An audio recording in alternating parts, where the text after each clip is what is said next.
ஹே, assignment முடிச்சியா? வைவாக்கு ரெடியானியா? எக்ஸாமுக்கு படிச்சியா? எப்போ leave விடுவாங்கன்னே தெரியல, வீட்டுக்கு போகணும் போல் இருக்குது. இந்த மாதிரி பேசிகிட்டு இருந்த நாங்கள் இன்றைக்கி எல்லாரும் கல்யாணத்துக்கு அப்புறம் மாற்றி மாற்றி எங்களோட ஹஸ்பண்டை இன்ட்ரடியூஸ் பண்ணிவிட்டு அண்ட் குடும்ப விஷயங்களெல்லாம் டிஸ்கஸ் பண்ணுற அளவுக்கு நாங்கள் வளர்ந்துருக்கோம்.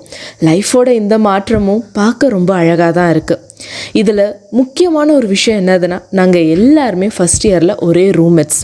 ஃபஸ்ட் இயரில் ஜாயின் பண்ணும் போது யார் யார் கூட லைஃப் லாங் கண்டினியூ பண்ண போகிறோம், ரொம்ப நாள் பேசிகிட்டு இருக்க போகிறோங்கிறதெல்லாம் ஒரு ஐடியாவும் இல்லாமல் தான் பழகணும். ஆனால் இன்றைக்கி 5.5 வருஷத்துக்கு அப்புறமும் ஒரு இன்டர்ன்ஷிப் முடித்து வேலைக்கு எல்லோரும் செட்டில் ஆனதுக்கப்புறமும் எல்லோரும் இப்படி மீட் பண்ணி பழகுவோங்கிறத எதிர்பார்க்கவே இல்லை.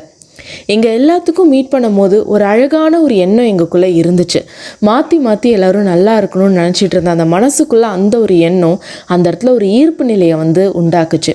அதனாலேயே என்னன்னு தெரியல, எங்களுக்கு அங்கேருந்து பிரிய மனசே இல்லை.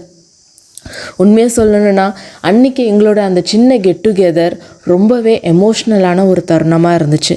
ரிட்டர்ன் வரும்போது என்னோடய காலேஜ் லைஃப் எல்லாத்தையும் திருப்பி ரீவைண்ட் பண்ணி என் ஹஸ்பண்ட் கிட்ட கதையாக சொல்லிட்டு வந்துட்டு இருந்தேன். சில நினைவுகளை உண்மையாலுமே திருப்பி கொண்டு வர முடியாது, நினைவுகளாக மட்டும்தான் இருக்குது. நினைவுகள் மலரட்டும்.